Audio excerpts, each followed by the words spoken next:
Hi guys! Ayan, nasundo na ako ni Alwin tsaka ni Zion. Ayan, maaga tayo ngayon. And syempre, dahil may time pa tayo, ay pupunta kami ngayon sa TD Bank. Diyan sa may MacLeod. Parang ang ganda ng buhay mo ngayon. Parang luwag ah. Bakit? Ang aga pa mo eh. Oh, hindi naman, sa Wednesday siguro baka Oh. matagalan ako. Oh. Ayan, may client and may questioning kasi nun. So, bakit nga ba tayo pupunta ng TD Bank ngayon? Ayan, kasi nga, as what you can see sa mga past vlogs namin, so, since nag-waive na tayo ng conditions, kailangan na natin asikasuhin yung remaining payment natin for down payment, as well as to cover yung closing costs and yung lawyer's fees.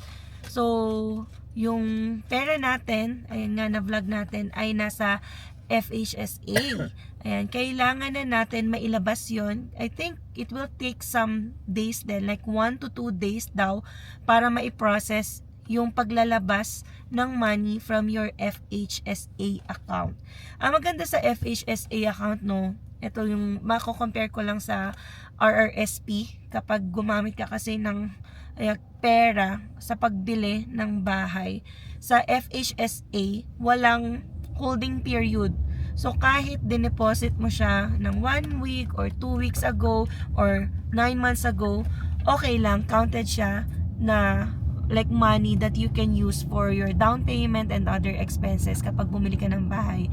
Pero kapag kukuha ka sa RRSP, you have to make sure yung money mo under home buyers program yon ay nasa account ng 90 days or more.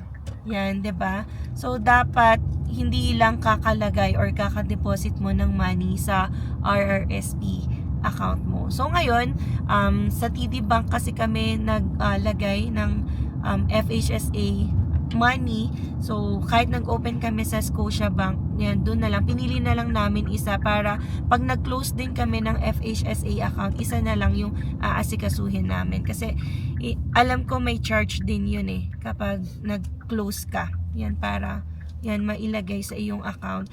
And then yun, after natin mailagay or mailabas yung money from our FHSA account, babalik tayo ulit someday, like this week or next week or next week, depende kung ano yung sabihin ng lawyer. And then they will mention to us yung final amount na kailangan kong ilabas. And it will be in the form of bank draft. So kung napanood nyo yung last time, nagkaroon na tayo ng bank draft nung naglagay na tayo ng deposit. So, yung deposit na inilagay namin, again, is 10,000 Canadian dollars. So, pwedeng 5,000 yun, pwedeng any amount.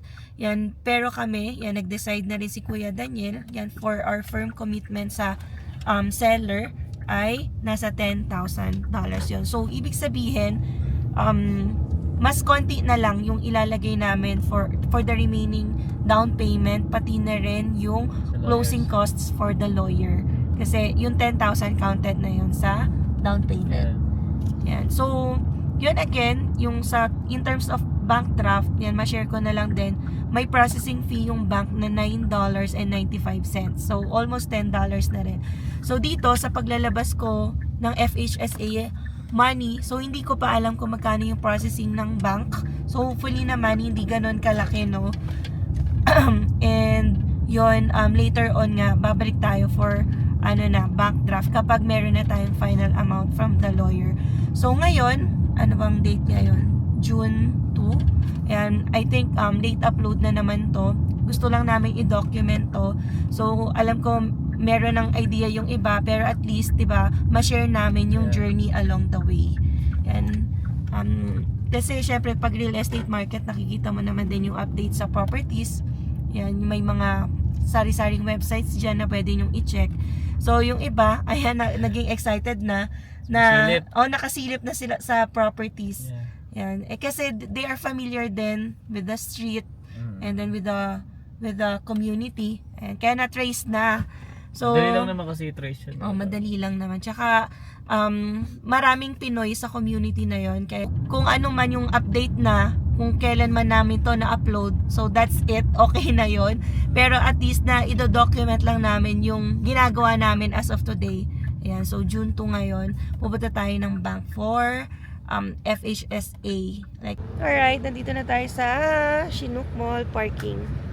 Ayan, so punta na tayo. Napakainit guys, so tinan nyo si Alvin. T-shirt, shorts, chinelas. Ano ang temperature ngayon, baby? So, ang temperature ngayon ay 16 lang, pero ang init, no? Ayan, so, eto, di ba, ang maganda, kaya dito kami lagi talaga nagbabank. Nasa harap lang yung bangko ng Chinook Mall, tapos, pag gusto mo gumala after, ayan, may lilibutan ka. So, ayan guys, no, kakatapos lang natin dito sa TD Bank ng Chinook Mall. Buti na lang, hindi na kami Set ng appointment. Oo. Merong available na banker na nag-asikaso sa amin. Grabe talaga, napakabilis ng nila dito, proseso. Gusto ko sa TD, no? Oo, ang bilis naming naasikaso. Kahit yung magta-transfer ka ng money, ang bilis. Ang bilis. At ang friendly pa nung mga nag-a-assist sa amin. Yeah. So, dito sa TD wala kaming reklamo. Although meron din kaming account sa CIBC, nag-open din Scotia. kami. Scotia Bank. Pero ito talaga yung ginagamit natin. Oo. Even sa sweldo namin. Ako pala, dyan, TD. Yan. So anyway, ito nga pala no, yung process sa pagpo-pull out ng FHSA account. Yan para alam din kung kayo na yung magta-try or gagawa nito. At least ito maka-help din yung video namin. So sinabi ko lang dun sa counter na meron na kaming accepted offer. Gusto ko na i-pull out yung funds para nga gagamitin ko na for down payment. So tumawag siya ng personal banker kasi hindi nakaka-assist yung mga teller sa mga ganong bagay. So, nung nandiyan na yung personal banker, dinirect na ako sa room and dun niya na ako hininga ng details. So, very basic lang naman yung hiningi sa akin. Walang kailangang kontrata. Yan, para ma-process yung documents. So, kinailangan niya lang sa akin yung ID ko, which is yung driver's license, and kinonfirm lang yung SIN ko. Pati na rin yung address nung property. Kasi nga, kailangan nila ma-ensure na yung pinupull out kong funds ay, yun nga, dahil nga bumibili tayo ng property.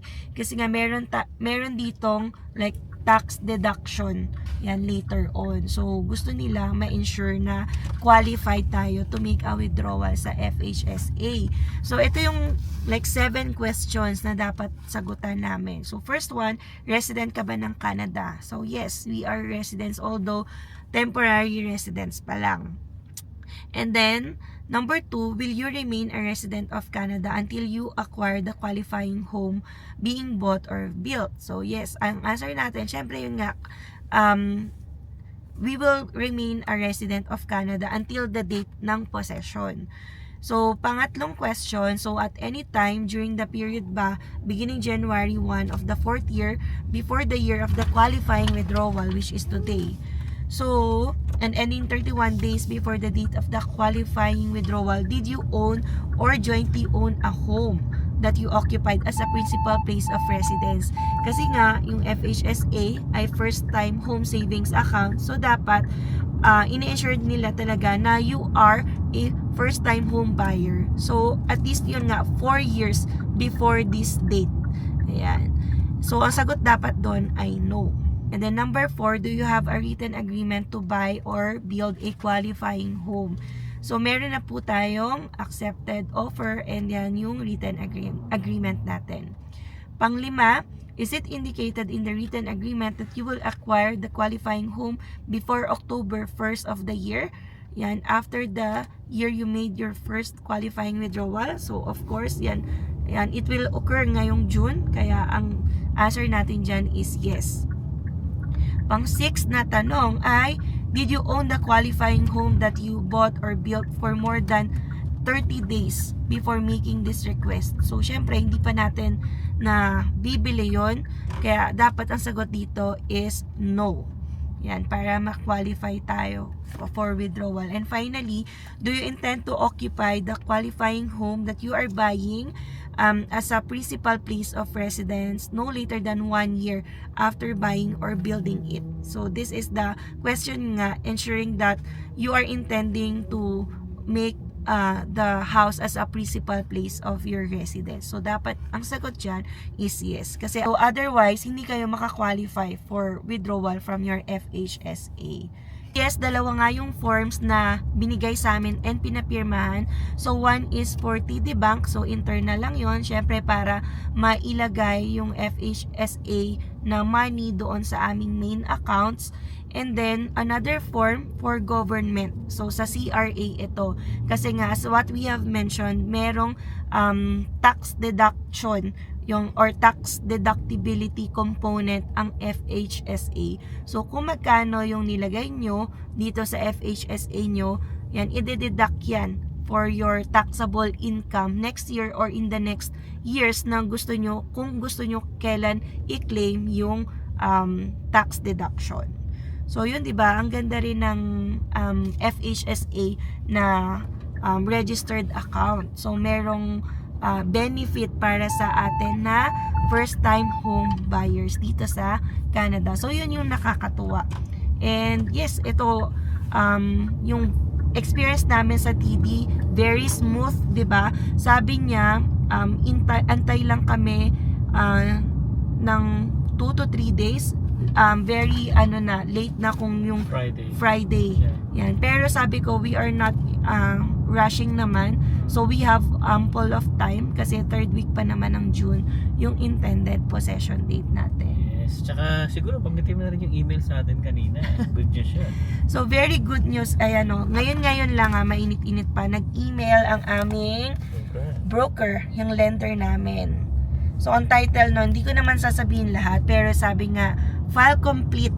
Yan. Congratulations on the completion of your file. We are pleased to inform you that the lender has successfully sent the mortgage instructions to your lawyer. So, ibig sabihin, sila na yung nagko-communicate. Okay na guys, yung ating documents from the lender. Sure na. And, isasubmit na nila ito sa lawyer. Yes. So, ibig sabihin daw, sabi, wait for the call of the lawyer na lang. I-arrange na daw yung like signing, whatever. So, gusto muna nila, yun nga, i-finalize na ng lawyer yon and bahala na kami kung kailan yung date, like for our signing of documents. Pero ito, ni-remind nila kami na i-ensure na meron na kaming personal property insurance and then i-ensure na rin nga yung remaining down payment ay nasa checking account, which is yun yung inasikaso namin ngayon. Yan, grateful. Thank you Lord kasi Thank you. hindi kami na nagmamadali. Yan. Kasi yung iba, di ba, parang last year nga daw, super bilis ng sale na kailangan mo magmadali in an instant. Dapat naka-withdraw na agad yung down payment mo. Kasi otherwise, pwedeng matanggal sa iyo yung offer, di ba? I-offer na lang sa iba kapag hindi mo ma-present agad-agad ang iyong down payment. So ngayon, we still have a lot of time. Yun yung nakakatawa. And then, very grateful din kami sa aming broker na in-ensure na lahat ng documents will be in place. So, kung ano man yung documents talaga sinisend ko and then sila na yung bahalang ayusin yun. Diba? Walang naging hassle. So, yun na guys, no? Kung meron kayong questions or gusto nyong mag-reach out sa broker kung sino yung nag-asikaso sa amin, meron silang link sa description box below and sila na po yung bahalang mag-reach out sa inyo and then i-assess kung magkano yung pwedeng ma-pre-approve sa inyo and then later on ma-approve yan for firm approval. So yun na nga guys, no? Kami na nga yung magpapakita sa inyo na pwede talaga kahit nakakabalik lang namin ng trabaho. Yes. Bago lang siya yung trabaho, kakabalik ko lang. Yan. Pero ensure nyo din syempre yung down payment and the emergency funds. Oo. So dapat hindi rin sugod ng sugod. Yeah. Dapat i-check nyo all the aspects in your life kasi syempre risky move rin ito. No one can guarantee what will happen next. So dapat alam nyo at the back of your minds kung ano yung pwedeng mangyari when you buy finally a home dito sa Canada. Yes, sir. So, yun lang muna guys, no? I think hanggang dito na lang muna and I hope nakatulong ito sa mga taong gusto makakuha ng information regarding sa home buying process dito sa Canada. So abangan niyo pa guys yung iba pang video namin na darating kasi pinaprocess talaga. Ano yun?